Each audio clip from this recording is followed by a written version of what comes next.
Meus irmãos, nós estamos agora com essa série, não é? Essa é a segunda parte. O nome da série é Cristo em Nós. E o Francis me deu a dura tarefa de falar hoje sobre disciplina, que é o trabalho invisível que molda o nosso caráter.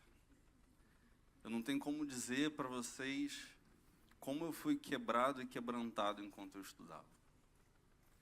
Para vocês terem uma ideia, irmãos, quando uma pessoa prepara uma pregação, eu não estou falando dessa, aproximadamente cada 10 minutos de pregação é resultado de 2 a 3 horas de estudo. Então você imagina como Deus fala e usa e quebra e quebranta quando a gente está se preparando para isso. Eu quero deixar para a igreja com uma leitura inicial, Mateus 7, 24 a 27. Tenho certeza que todos vocês conhecem.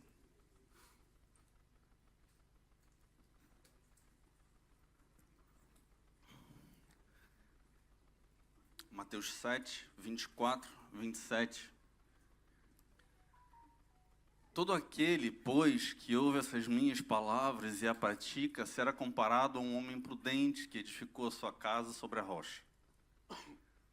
E caiu a chuva, transbordaram os rios, sopraram os ventos e deram com ímpeto contra aquela casa, que não caiu, porque fora edificada sobre a rocha.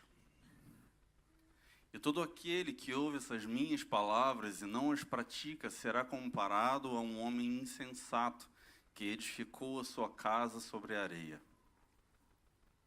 E caiu a chuva, transbordaram os rios, sopraram os ventos e deram com ímpeto contra aquela casa, e ela desabou, sendo grande a sua ruína. Existe um paralelo desse mesmo texto, contado em Lucas, e vocês não precisam colocar aí, mas está lá entre Lucas 47 e 49, eu não vou ler todo, mas Jesus faz exatamente essa comparação, né? Então são duas observações, dois apóstolos fazendo ali uma observação, e cada um retratou um pouco daquilo que Jesus falou, mas existe uma diferença que me ajudou a mudar um pouco a minha mentalidade, porque quando eu olhava essa passagem de Mateus, eu imaginava, né, que o homem que cavou, que fez a casa sobre a terra, ele estava num lugar que não tinha firmamento, ele foi e fez a casa ali, e o homem que fez a casa dele sobre a rocha, ele foi para um outro lugar totalmente diferente, onde tinha uma rocha, onde tinha uma pedra, e ele fez o alicerce da casa dele em cima daquela pedra, e ele a construiu. Porém, quando a gente compara com a passagem de Lucas, o Senhor está escrito assim, está dizendo assim no 48, é como um homem que ao construir uma casa, cavou fundo e colocou os alicerces na rocha. Os dois estavam num terreno arenoso, os dois estavam num terreno sem firmamento nenhum, mas a diferença é que um homem prudente, ele teve que cavar fundo até que aquela rocha que estava lá embaixo aparecesse, e ele teve que cavar a rocha e fazer o seu fundamento dela. Entendem? Muda um pouco isso.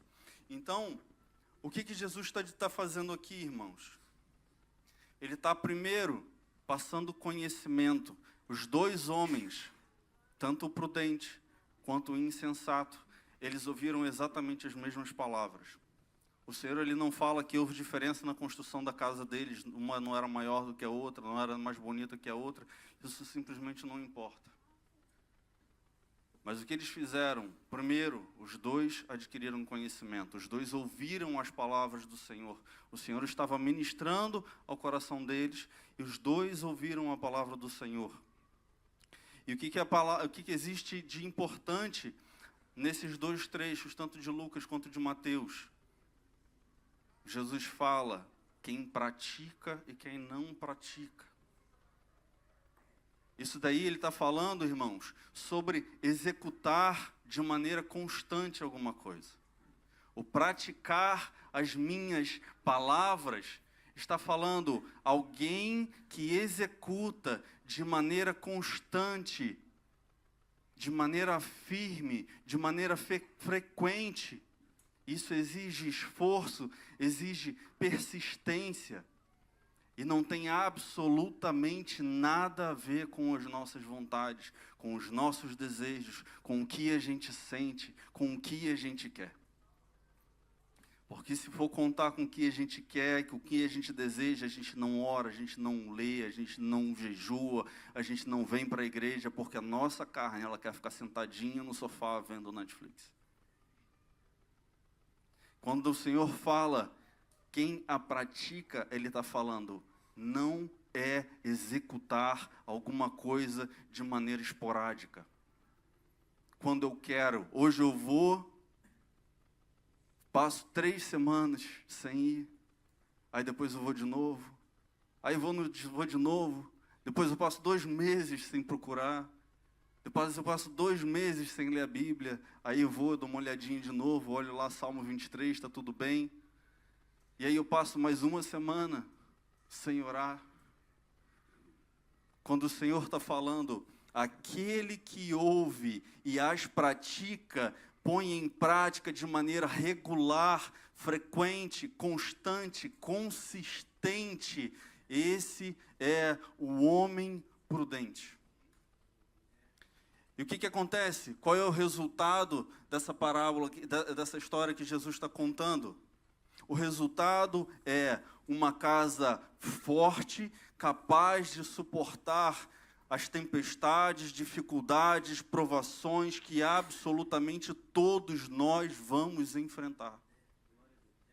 Porque o Senhor, Ele não promete uma vida simples, irmãos. Ele promete salvação e Ele promete, no mundo tereis aflições.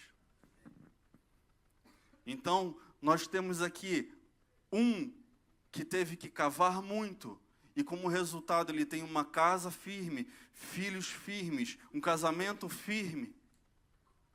E um outro que tem uma casa, como a palavra diz, completamente arruinada. A única variável, irmãos, que existe entre esses 2 homens é a disciplina. É a forma como eles executaram. Porque perceba, o homem imprudente também construiu uma casa. Às vezes a gente fala, né?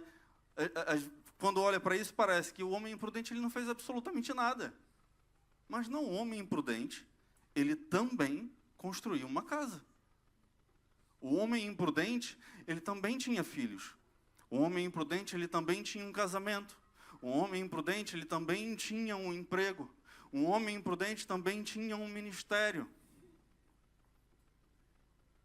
Mas ele era imprudente. Por quê? Porque ele não praticava o que o Senhor falava com ele. E quantas vezes eu me pego ouvindo essa palavra que o Senhor falou comigo?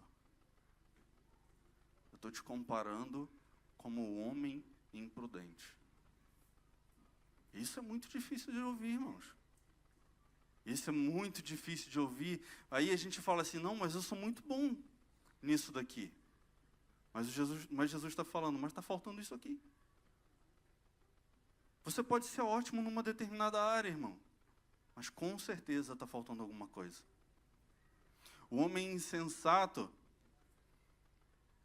ele escolheu pegar o caminho mais fácil. Porque é uma escolha, isso é uma escolha que nós fazemos todos os dias, todos os momentos. Não existe não fazer nada. Sabe quando você fala, hoje eu não vou fazer nada? Você está fazendo alguma coisa. A diferença é que nós estamos optando por seguir o caminho mais fácil. Ficar em casa sentado vendo Netflix é uma escolha mais fácil do que fazer qualquer outra coisa, do que vir para a igreja. Do que cuidar da nossa saúde. É uma escolha. Mesmo quando você deita na sua cama e vai dormir, você está fazendo alguma coisa em detrimento de outra. Então não é simplesmente não fazer nada. E aí, irmãos, o caminho para esse pecado que acabou levando a casa daquele homem a uma ruína completa, se chama preguiça. Se chama preguiça. Preguiça não é não fazer nada, mas é escolher fazer o que é mais fácil. Lembrem, o homem também construiu uma casa. Ele não fez nada. Ele não fez nada. Ele construiu uma casa. Só que qual é o problema? Ele precisava fundamentar a casa dele. Ele precisava gastar tempo, esforço, dinheiro, suor, sangue, lágrima, com uma coisa que ninguém vai ver. E o que ele escolheu fazer? Só a parte de cima. A parte que era visível, a parte que era fácil, a parte que os irmãos aqui vão ver, a parte que os irmãos no domingo vão ver, que os irmãos nos cultos de oração vão ver, a parte que os irmãos nos PGs vão ver. Só que a Tati veio falando na semana passada que nós precisamos ter um momento íntimo com Deus, nós precisamos buscar o secreto com Deus, e isso é a fundamentação, irmãos. E isso a gente não faz uma vez, esquece para lá, e quando dá vontade, sentir no meu coração, vi um vídeo no YouTube ou no Instagram, hoje o Senhor falou comigo e eu tenho que me consagrar e fazer alguma coisa para Ele. Não é. Aí o Senhor me pegou e falou assim, quanto tempo você tem gastado comigo em jejum? Eu não tenho orgulho nenhum em dizer isso, mas eu sou péssimo em fazer jejum. Eu já falei às vezes rindo que quando eu acordo parece que eu tenho um trator, um triturador dentro do estômago e eu acordo morrendo de fome, irmãos. E eu dou ouvido à minha carne e não dou ouvido ao meu Senhor.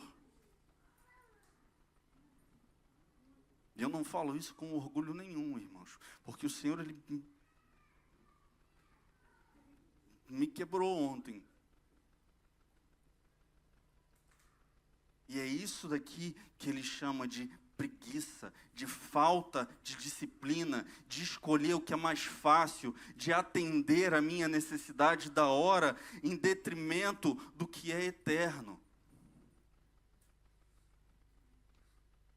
E é isso que o homem imprudente, que vê a sua casa arruinada, que vê o seu casamento arruinado, que vê os seus filhos perdidos, que vê o desemprego batendo na porta porque ele não se dedicou o suficiente, enfrentam, irmãos, consequência das escolhas mais fáceis. Aí a gente fala assim, em alguns casos, mas eu trabalho muito. E sabe o que eu ouvi ontem, numa das pregações que a gente ouve, né, que a gente busca? Uma pessoa falou assim, você pode ser um preguiçoso trabalhando 18 horas por dia. Eu fiquei assim, como? Porque nós trabalhamos para nós mesmos, fazendo o que é mais fácil e ignorando, negligenciando o que realmente tem importância.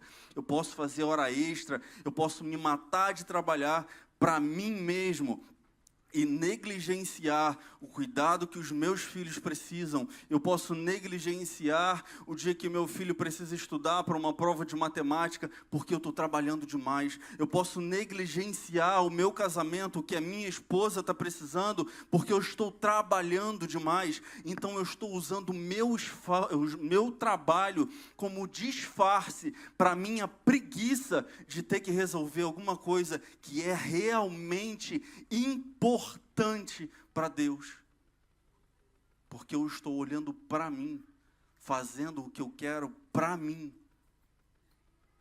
e ignorando o que é realmente importante para Deus. O homem que trabalha 18 horas por dia, só para colocar a comida na sua casa e trazer o seu salário, mas negligencia a sua casa, negligencia a sua esposa, negligencia a sua igreja, negligencia o seu ministério, ele é um preguiçoso espiritual, irmão. Porque o Senhor fala, nós precisamos ter disciplina de praticar de maneira constante, frequente, o que Ele tem nos ensinado. E isso, irmãos, isso exige trabalho, exige esforço. Aí o problema é que quando a gente ouve a palavra disciplina, parece sempre uma coisa negativa, né? Sempre foi associada, às vezes, a coisas negativas. Até na igreja. Fulano está em disciplina. Não pode cantar durante um mês, não pode servir durante 2 meses, está fora do ministério. Mas disciplina não necessariamente é uma coisa negativa, irmãos. Na verdade, a disciplina que o Senhor fala aqui, quando Ele está tratando desses 2 homens, não é uma coisa negativa. É uma forma de libertação das nossas próprias vontades. Essa disciplina que o Senhor está falando ali com aqueles 2 homens é uma forma de proteção e de autopreservação. Porque o esforço daquele homem, o que ele trouxe para a vida dele, para a família dele? Ele trouxe um lar em que a tempestade vem, a torrente vem, os ventos fortes vêm. Vai vir para todos, irmão. Vai vir para o crente, vai vir para o pastor, vai vir para o presbítero, vai vir para você que está sentado, vai vir para o ateu, vai vir para todo mundo. A tempestade, ela vai vir para todo mundo. Salomão já reconheceu isso lá atrás. Ele falava, tudo é vaidade, estou construindo tudo isso daqui, mas olha só, o sol nasce para todo mundo, a chuva nasce para todo mundo, para o que sacrifica, para o que não sacrifica, para o que trabalha, para o que não trabalha, vem para todo mundo. Então as provações, elas vêm para todo mundo. Só que a diferença é que o homem prudente, ele usou essa afirmação de Jesus para entender que a disciplina, ela não é um fardo, mas uma estratégia de sobrevivência. Uma estratégia para que a minha alma sobreviva aos incansáveis desejos da minha carne de sucumbir. Isso é uma forma de libertação. A partir do momento em que nós criamos disciplina para fazer alguma coisa, nós estamos nos libertando daquilo que massacrou a nossa mente durante anos e anos e anos. Quantas vezes eu comecei a fazer exercício pela primeira vez?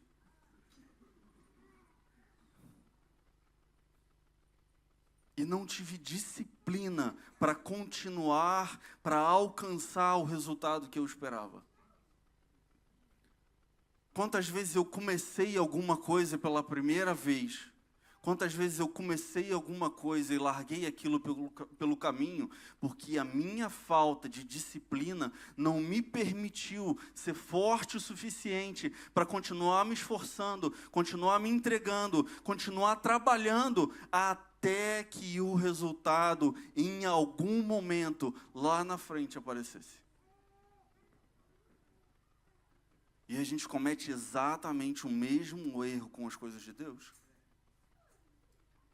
Começa um propósito, começa um projeto. Não está dando engajamento, não está tendo gente, não estou vendo fruto. Talvez não seja de Deus. Talvez esse meu ministério, aquilo que eu sonhei um dia, aquilo que arde no meu coração, talvez não seja de Deus. Falta disciplina. Falta vontade, disposição de pagar o preço, irmãos. E ser disciplinado por Deus significa que nós estamos reduzindo a distância daquilo que nós sabemos, daquilo que nós queremos, para aquilo que nós realmente fazemos. Mas existe aqui um contraponto. Não conseguimos fazer sozinhos por vontade própria. A nossa vontade, lembra? A nossa vontade é ficar deitado, largado num sofá, sem fazer absolutamente, ou melhor, fazendo, nos entregando, ao invés de lutar. E aí nós, quando olhamos para os frutos do Espírito, nós vemos que um dos frutos do Espírito, que ele fala lá no final, é o domínio próprio. O que é o domínio próprio? Não é apenas segurar a minha boca para não falar alguma besteira, não é apenas não explodir porque alguém me provocou. Domínio próprio é controlar as minhas próprias vontades. A partir de quem vem o domínio próprio? O domínio próprio, ele é entregue para nós de graça, por graça do Espírito. Aí, em Gálatas, quando ele está falando sobre os frutos do Espírito, ele termina no capítulo 20, no versículo 24, 5, 24, falando: os que pertencem a Cristo Jesus crucificaram a carne com as paixões e os seus desejos. Logo depois dele ter falado dos frutos do Espírito e listado o domínio próprio. Ou seja, nós crucificamos a nossa carne, é o nosso desejo de sermos preguiçosos, de não fazer nada, de nos entregarmos pouco. E aí, sabe por que esse termo preguiça, ele bate em mim, mas ele era o melhor? Porque, irmãos, seja sincero, você pode chegar um dia em casa, depois de 16 horas de trabalho, esgotado, acabado, se rastejando para dentro de casa. Aí o seu filho vai querer atenção, você fala assim: hoje eu não consigo. Sua esposa quer atenção, olha só, hoje não dá. O seu marido quer atenção, por favor, não fale comigo, eu não aguento mais nada hoje. Aí alguém vira para você, faz um telefonema e fala assim: Francis, ganhei um cupom, um sorteio, e eu tenho direito a escolher 2 carros, um para mim e um para o meu amigo, mas tem que ser agora. Sai da tua casa correndo? Eu saio.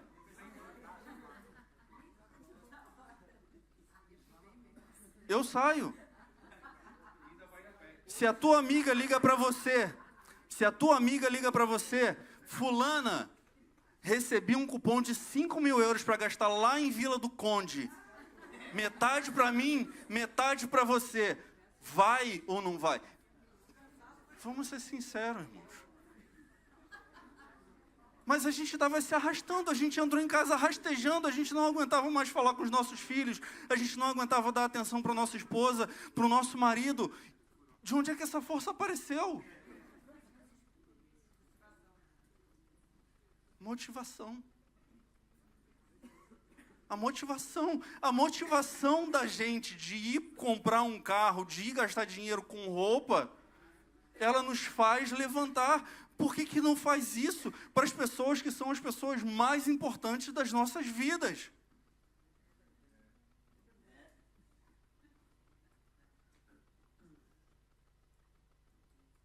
Pensa sobre isso. Pensa se a nossa motivação, o nosso desejo, o nosso esforço para aquelas pessoas que nós escolhemos para estar conosco. Porque, irmãos, falar, olha, Deus escolheu fulano para estar comigo, isso não cola mais. Ele fez isso uma vez. A pessoa que está com você do teu lado, você escolheu, pode ter tido orientação de Deus, pode ter tido discernimento de Deus, mas Deus não te obrigou a dizer sim para aquela pessoa.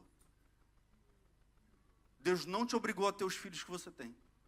Deus não me obrigou a ter os filhos que eu tenho.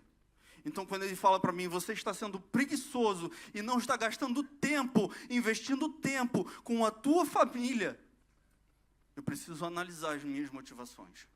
Porque se alguém falasse para mim assim: Adriano, você ganhou um carro, mas tem que vir buscar agora, eu ia. Isso exige disciplina, isso exige esforço, isso exige desejo de nos entregar para aquilo que um dia nós sonhamos.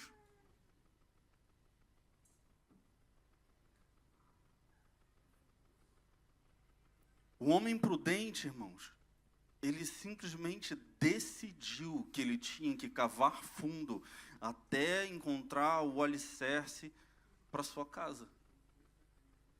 Ele decidiu ignorar o que era fácil para fazer o que era certo. Irmãos, nós sabemos o que é certo. O Espírito Santo nos mostra o que é certo. Quando nós estamos no meio de um problema, o Espírito Santo nos mostra o que é certo. Muitas vezes nós decidimos fazer o que é fácil. Porque é difícil quebrantar o meu ego, é difícil esmagar o meu ego e pedir desculpa, é difícil falar assim, eu estou errado e eu preciso melhorar. É muito mais fácil colocar a culpa no outro. É muito mais fácil falar assim, olha, o diabo fez uma bagunça aqui em casa, rapaz, ele entrou e botou meu casamento à prova, eu quase me separei, esse diabo é... E eu não estou dizendo que ele não é, irmãos. Mas a responsabilidade não é toda dele. Onde é que está a minha responsabilidade nisso? Onde é que está a minha culpa nisso? Onde é que está a minha culpa, a minha responsabilidade na situação que eu estou vivendo hoje? No meu casamento, com os meus filhos e com o meu emprego, qual é a minha responsabilidade nisso? Porque não é culpa toda do diabo. Porque se a culpa for toda do diabo, não existe absolutamente nada que nós possamos fazer. E por favor, irmãos, não venham com essa história de que não tem nada que eu possa fazer, que eu já fiz tudo que eu podia. A gente já trabalhou com casais e as pessoas falavam assim, eu já fiz tudo que eu podia. Você já procurou terapia? Não. Procurou aconselhamento? Não. Procurou um amigo cristão? Não. Como é que você está me dizendo que fez tudo que você podia?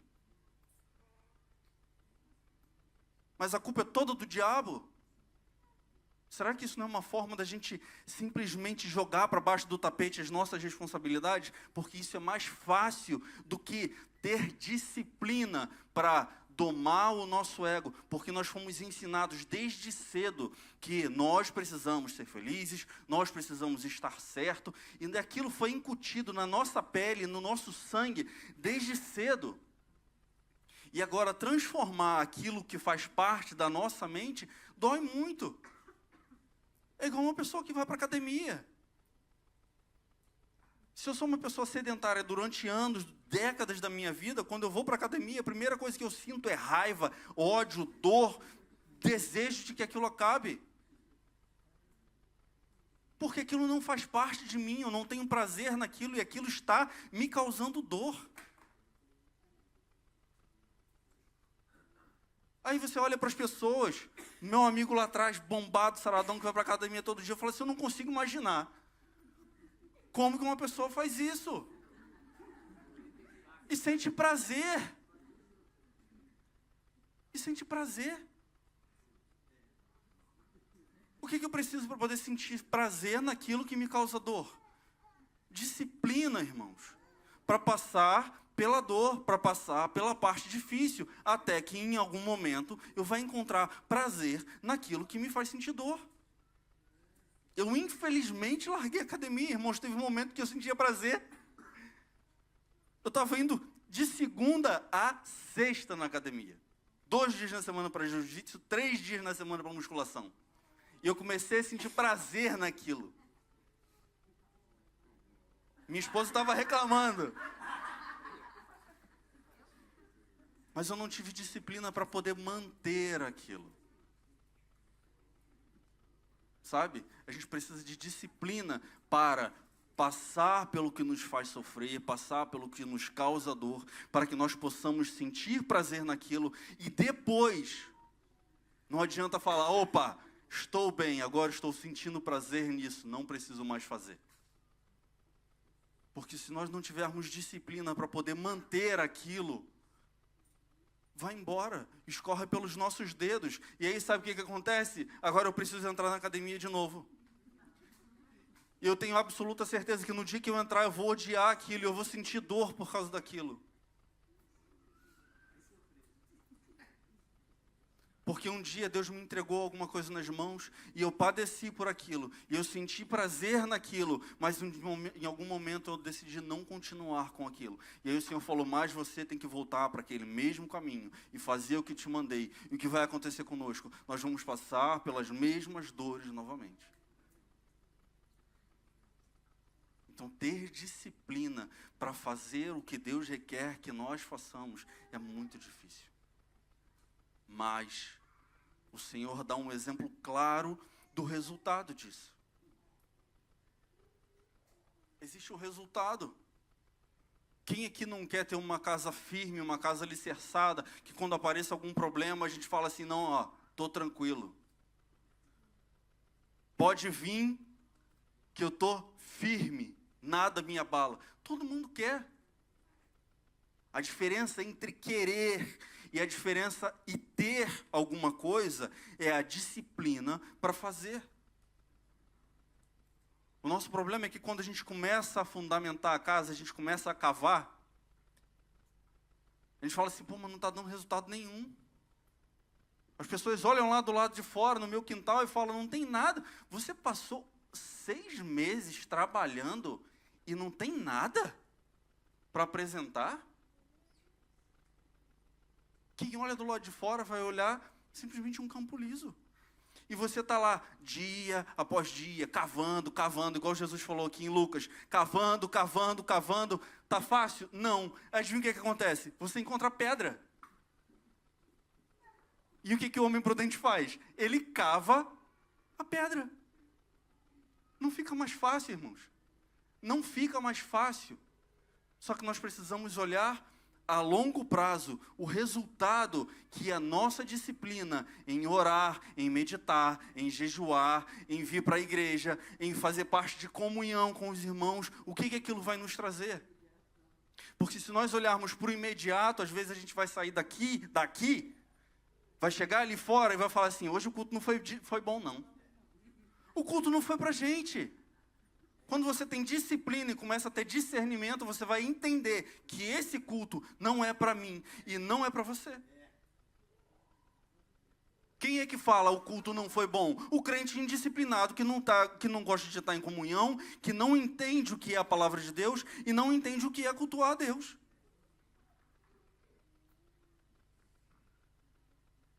Desculpa. Deus passou 10 horas falando comigo ontem.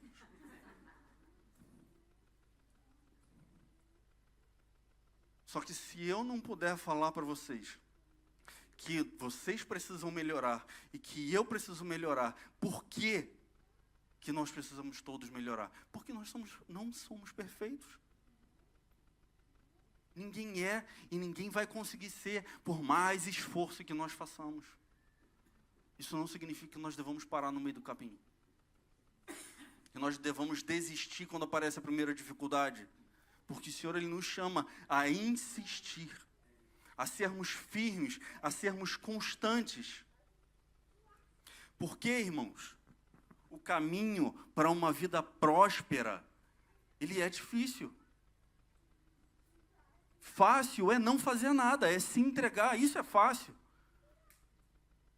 A diferença entre ter o teu filho na casa de Deus, servindo ao Senhor, sendo um jovem, crescendo, tocando, pregando, servindo, é a forma como você trata, é o quanto você se dedica a isso hoje. E isso é difícil. Fácil é eu largar o meu filho por ele. Fácil é eu chegar em casa depois de um dia de trabalho, sentar no sofá e não querer saber de absolutamente mais nada. E o que eu estou dizendo para minha esposa com isso? O que a minha esposa está me dizendo com isso? Eu estou tomando o caminho mais fácil. E quando eu falo vida próspera, eu não estou falando de dinheiro, irmãos. Eu estou falando da prosperidade que o Senhor dá para cada um de nós.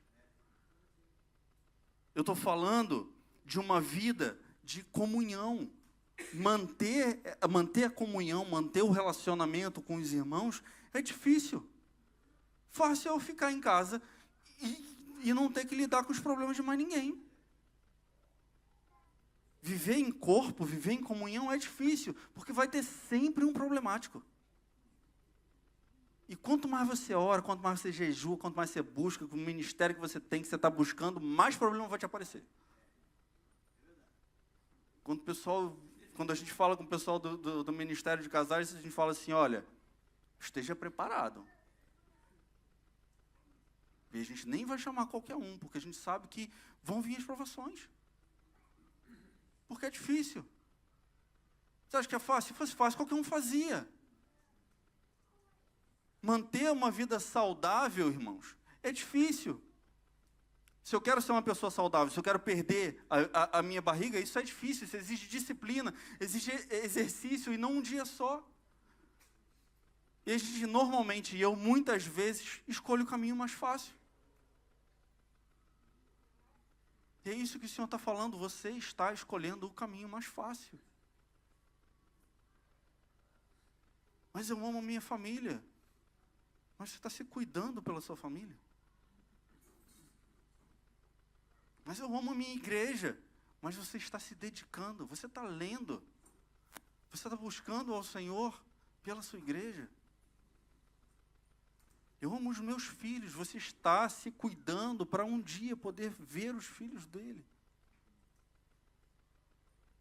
Eu estou falando para vocês o que o Senhor falou para mim ontem, irmãos. Você está se cuidando para ver os filhos dos seus filhos.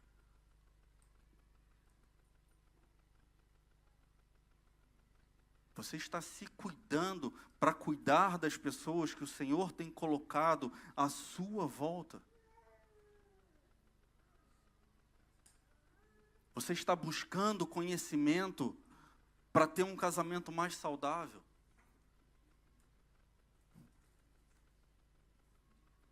Perguntas que nós precisamos fazer para nós mesmos, porque nós podemos falar muito bem, eu sou um homem de oração, eu sou uma mulher de oração, ok.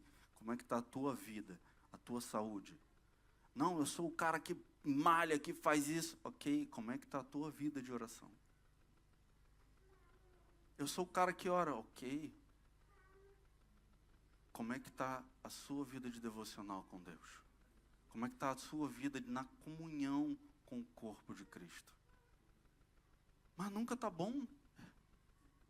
Nunca está bom, irmãos. Sabe por quê? Existe um molde. Nós fomos criados, feitos à semelhança de Cristo. Nós somos hoje uma pequena representação do que é Cristo. Nós precisamos buscar sermos igual a Cristo. Então, não vai estar bom. Não, mas eu sou um bom esposo. Eu sou uma boa esposa. Você está se comparando com quem? Porque se eu me comparar com um cara que bate na esposa, que trai a esposa, que espanca os filhos, eu sou um pai maravilhoso. Eu sou um esposo top. Se eu me comparo com Cristo, o esposo que Cristo é para a noiva, eu estou sendo um bom esposo? Se eu me comparo com a noiva de Cristo, aquela que tem que aparecer branca, adornada, sem problema, sem pecado nenhum, branquinha, limpa, no dia do casamento, eu estou sendo uma boa esposa? Se eu preciso me comparar com o filho que não é rebelde, que honra os pais, eu estou sendo um bom filho? Porque me comparar com o que não presta é muito fácil. Jesus ele não nos chama para a gente se comparar com o que não presta, com o que é fraco, com o que é ruim. Ele chama a gente para nos comparar com Ele. E aí, obviamente, a gente vai olhar no espelho e vai falar assim, não sou lá essas coisas. O que eu preciso? Preciso de esforço, preciso de disciplina para continuar matando o meu ego, para continuar me esforçando, para me parecer mais com Ele. E isso não é uma corrida, um momento rápido. Putz, olha só, eu sei que eu vacilei esse final de semana eu vou ser o melhor pai, o melhor esposo, pronto. Aí chegou na segunda-feira, não. Agora eu vou me dedicar a mim. O Senhor, Ele fala, aquele que ouve as minhas palavras e as pratica de maneira constante, frequente, firme, forte, inabalável, esse é aquele que consegue uma casa estruturada, firme, para receber as tempestades. Como é que a gente pode, irmãos, mudar essa nossa natureza pecaminosa? Essa natureza que fala para a gente todo dia, busca o mais fácil, procura o mais fácil. Mudando as nossas práticas, irmãos. A gente precisa exercitar as nossas disciplinas espirituais. A gente precisa, porque essas disciplinas que eu estou falando, a busca incessante por Deus, a busca incessante por nos sacrificar por Deus, não são apenas rotinas que nós precisamos trazer para a nossa vida, como uma série, um conjunto de obrigações que nós precisamos cumprir, para a gente poder chegar no final do dia e falar assim, check. Hoje eu fiz jejum, marcado. Hoje eu orei, marcado. Não é isso, porque isso nos tornaria legalistas, religiosos, sabe? Às vezes a gente fala para o outro, fala, aí, fulano está sendo religioso. Religiosidade é isso, é fazer com a motivação errada. Uma pessoa que está na igreja absolutamente todos os dias, pode ser tão religiosa como uma pessoa que só vai para a igreja uma vez por mês. Por quê? A religiosidade está na motivação. Eu vou na igreja para que as pessoas vejam que eu ainda sou crente. Para ninguém falar para mim, olha, está sumido. A motivação está errada. Eu vou na igreja todo dia para servir, para estar lá, para fazer tudo. Por que não? Porque um crente, quando ele se converte, ele tem que entregar a vida para Deus, então eu tenho que estar... A motivação está errada, são dois religiosos. Então essa disciplina de exercício prático, ela não é simplesmente um legalismo, coisas que você tem que fazer porque você é um bom cristão. Isso daqui é como se fosse um memorial que Deus nos deu para que a gente entenda que nós pertencemos a Ele, que nós o amamos e que nós entregamos as nossas vidas por Ele. Nós podemos fazer exatamente a mesma coisa. Uma pessoa pode ser um religioso legalista que pode estar, como o Senhor falava assim, não orem em praça pública. Não, quando jejuarem, lembra que a Tati falou na semana passada? Quando jejuarem, não fica com aquela cara triste, para todo mundo saber que você está jejuando. Não fica pelo lado gritando, para todo mundo saber que você está orando. A motivação está errada. O que ele fala? Faça no seu secreto, ninguém precisa saber. Por quê? Porque no teu secreto, você vai estar avaliando o que vai estar dentro do teu coração. E aí ele está falando para você, não faz uma vez só. Não faz uma vez só. Aí ele dá um exemplo. Quando é que Jesus dá um exemplo de oração? Pai Nosso, não é? É o que ele fala nesse exemplo de oração. Dá-nos hoje o pão de cada dia, porque isso é uma necessidade diária. Nós precisamos ter fome de falar com Deus, ter vontade de falar com Deus todos os dias.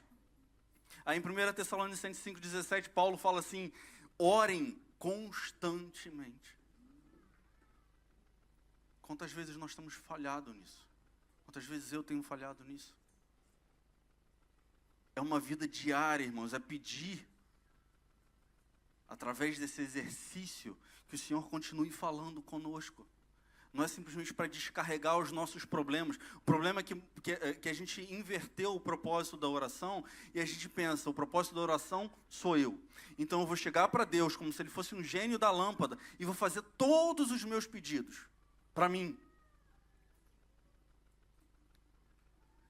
O propósito da oração não é esse. E aí a gente não consegue ver o resultado da oração. E o que a gente faz? Para de orar.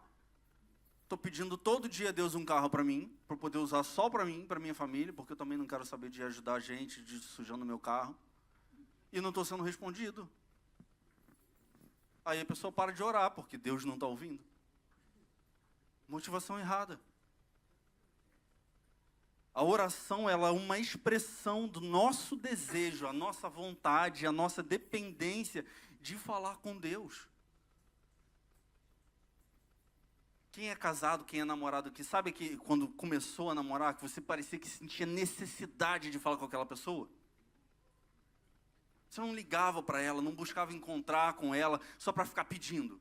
Hoje eu quero isso, hoje eu quero aquilo, hoje eu quero aquilo. A pessoa te largava fácil, com uma semana de namoro. Porque você vai olhar para aquela pessoa e vai falar assim, só é uma pessoa interesseira, só quer saber do que eu posso oferecer. Mas você tinha o desejo de falar, a necessidade de falar com aquela pessoa. Certo? Não é assim que funciona? É esse o desejo de falar com Deus que a gente precisa expressar nas nossas orações. E a motivação errada é sermos egoístas, pensando só na gente mesmo e só pedir. Porque a pessoa que está do outro lado, recebendo todas as nossas petições, como se fosse um gênio da lâmpada, um momento ela vai se cansar. Se nós tivéssemos uma pessoa totalmente interesseira quando buscasse falar conosco, mesmo quando nós estivéssemos desejando falar com ela, aquilo quebraria o nosso sentimento, irmãos. Nós precisamos da disciplina de jejum. A Tati falou também na semana passada, o exemplo que ela deu, Mateus 6,16. Quando vocês jejuarem, não é se jejuarem. E quando vocês jejuarem, por isso que eu estou dizendo aqui que Deus me pegou aqui, não é uma vez por ano. Você não vai jejuar uma vez por ano. Você não vai fazer um jejum, não, hoje eu vou fazer um jejum de 12 horas. Vou fazer um jejum de 12 horas. E aí, para me distrair do jejum, eu vou para o shopping, eu vou brincar, eu vou jogar. Que jejum é esse? Você está passando o tempo se distraindo da motivação. Você não está buscando a Deus com esse tipo de jejum. Você está passando fome à toa. Eu estou passando fome à toa. Eu não estou dizendo que se você faz jejum, você não pode trabalhar. A questão é a motivação. Você está querendo se distrair do sacrifício que você está fazendo para Deus. Isso não é jejum. É jejum para você fica passando fome.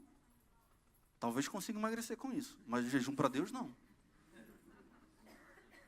O jejum para Deus, ele precisa ser intencional. E aí você sabe por que eu digo para você que o jejum ele não é esporádico. Mesmo fazendo e quando fazemos, ele não é esporádico. Jesus, em Marcos 9:29, ele vem falando com os discípulos, porque os discípulos tentaram expulsar o demônio de tudo que era maneira e não conseguiram de forma nenhuma. Jesus falou assim, geração incrédula. Foi lá e expulsou o demônio. Os discípulos dele, pessoas que estavam ao redor dele, vivendo com ele, falaram assim, por que a gente não consegue? Ele falou, existe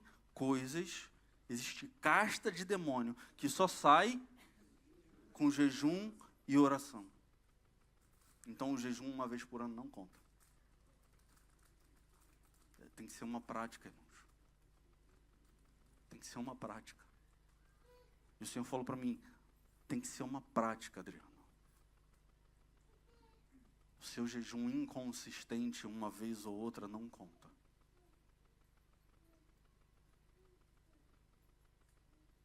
Porque isso requer disciplina. A gente precisa de meditação na palavra do Senhor. Porque Colossenses 3,16, que a palavra de Cristo habite plenamente em vocês. Isso só pode acontecer se nós nos dedicarmos a ela. Nós precisamos cear. Nós precisamos buscar isso. Nós precisamos ver a nível de importância. Porque Paulo vem falando, 1 Coríntios 10:17, como há somente um pão, nós que somos muitos, somos um só corpo. Esse é o tipo de disciplina que você não executa sozinho na tua casa. Esse é o tipo de disciplina que você executa no meio do corpo. E isso tem uma importância extrema. Nós precisamos entender a importância disso. Quando nós não fazemos, é porque nós não olhamos aquilo como algo importante. E a nossa falta de disciplina, irmãos, ela simplesmente demonstra uma crise no amor que nós temos por alguma coisa. Uma crise no nosso amor que nós temos a Deus, porque nós não queremos nos esforçar para estarmos no corpo dele, nós não queremos nos esforçar para jejuar, para orar, para buscar mais a presença dele. Isso está demonstrando uma crise no amor que nós dizemos que sentimos por ele. Da mesma forma que a nossa falta de intenção com as nossas famílias demonstra uma crise no amor que nós temos por eles. Porque é contraditório eu falar que eu amo os meus filhos e que eu me entregaria por eles e que eu faria por eles, aí o Senhor vira para mim assim, mas você se cuida por eles, para que um dia, quando eles estiverem adultos, os teus netos possam brincar e correr na tua casa?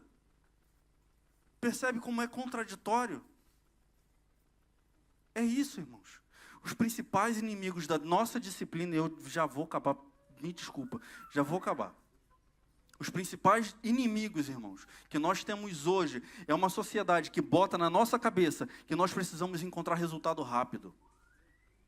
Se nós não vemos resultado agora, se nós estamos só cavando, tirando terra, e ninguém do lado de fora olha e pensa, olha só, a casa do cara está subindo, aquilo não presta.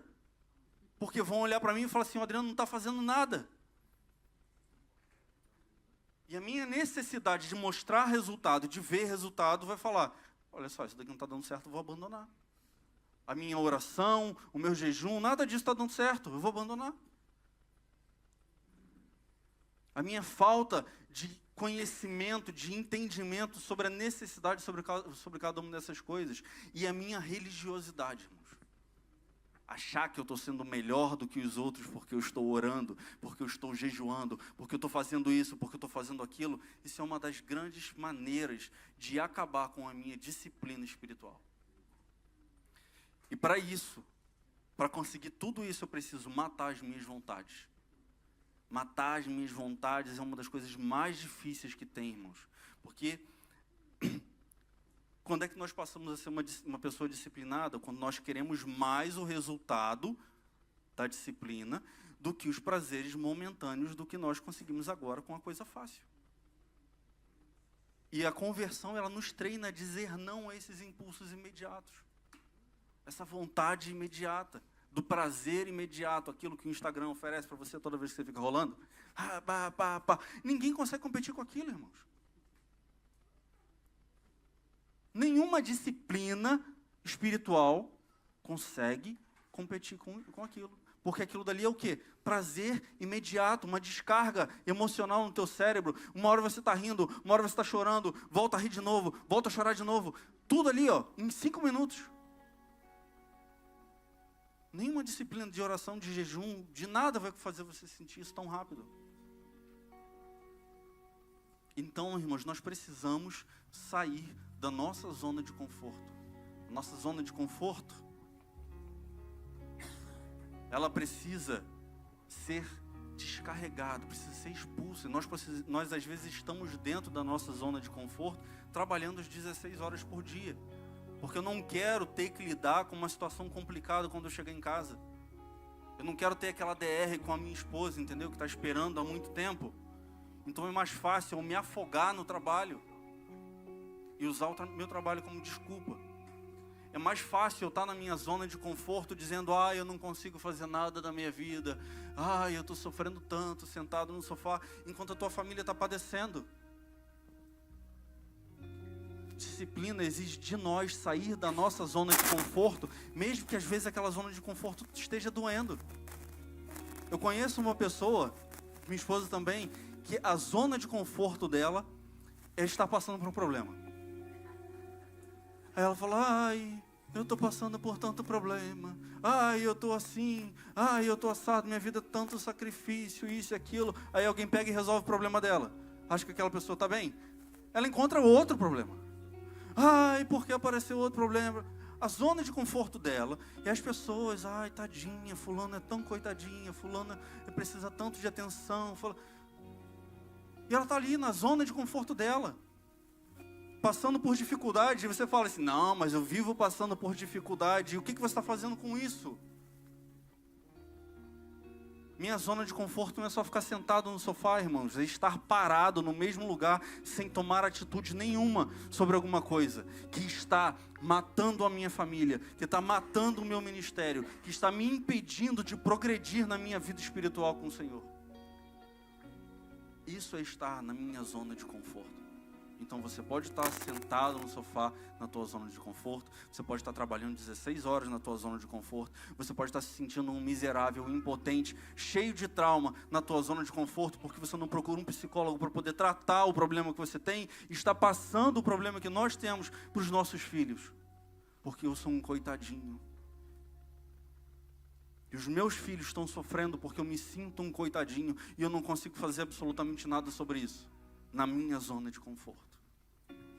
Para nós podermos viver o que o Senhor tem de melhor para nós, nós precisamos ser disciplinados e sair dessa zona de conforto que nos aprisiona e nos faz buscar o que é mais fácil todos os dias. Eu agradeço a minha oportunidade, irmãos.